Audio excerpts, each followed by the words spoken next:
कि मुशीर साहब उत्तर प्रदेश की विधानसभा में आपके नाइंसाफी और आपके हक के लिए पुकारेंगे, लड़ेंगे और ऐसी दीवानगी का मुजाहरा करेंगे कि लोग कहेंगे कि संभल से कौन शेर आ गया उत्तर प्रदेश की विधानसभा में।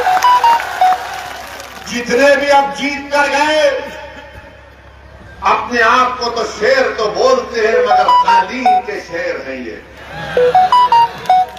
भैया के सामने अपनी दुम को पैरों में दबा लेते हैं। बताओ नवाब, क्या ये बात सच नहीं है? क्या ये बात सच नहीं है कि आज से 25 दिन पहले जब आप अपने पार्टी के दफ्तर में गए तो आप पुकार रहे थे अध्यक्ष जी, संभल की जनता का विकास कहां से होगा?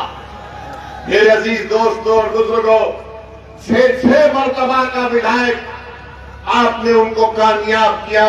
अब आपको एक अच्छा और नया फैसला लेने की जरूरत है।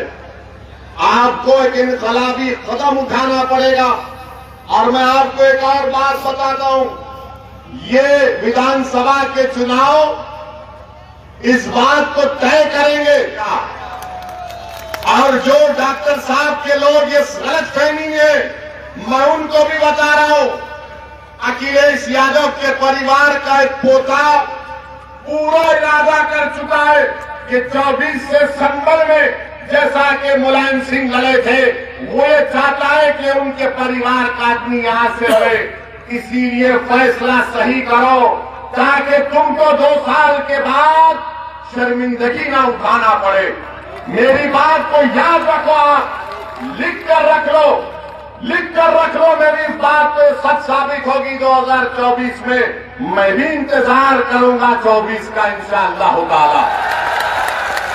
ये लड़ाई सिर्फ विधानसभा की नहीं है, ये लड़ाई सिर्फ 24 की लड़ाई नहीं है, ये लड़ाई सिर्फ 27 की लड़ाई नहीं है, ये लड़ाई सिर्फ 29 की लड़ाई नहीं है, ये लड़ाई 2034 की लड़ाई नहीं है, बल्कि ओवैसी तुम्हारे दरमियान में कहकर पूरे जिम्मेदारी के साथ मैं कह रहा हूं, मैं जब तक जिंदा रहूंगा संभल की और उत्तर प्रदेश के मजलूमों की बात करूंगा। मैं जब अगर इस दुनिया से जाऊंगा जरूर, हम सब जाएंगे, हम सब फना होने के लिए आए, हम सब मट्टी की ग़िज़ा बनेंगे। मैं चले भी जाऊंगा तो मेरी आयन ख्वाहिश ये है कि संभल में इंशाअल्लाह ताला मुझसे काबिल 1 नहीं 2 नहीं बल्कि हजारों की तादाद में लोग खड़े हो जाएंगे और सबके लिए लड़ते रहेंगे इंशाअल्लाह ताला। ये हमारी लड़ाई, ये सिर्फ विधानसभा की लड़ाई नहीं है। मंजिल बहुत दूर है, मैं जानता हूं मुश्किल सफर रहेगा, मैं जानता हूं कि खाक और खून के दरियाओं से गुजरना पड़ेगा। मेरी जिंदगी किसी महलात से मैं चलकर नहीं आया हूं उत्तर प्रदेश को, मैं चमन पर टहल कर उत्तर प्रदेश को नहीं आया हूं, मैं भी जेल को गया हूं, मैंने भी पुलिस की लाठियां खाते लगे, मैं जेल को 1 मरतबा नहीं 4 मरतबा जेल को गया हूं।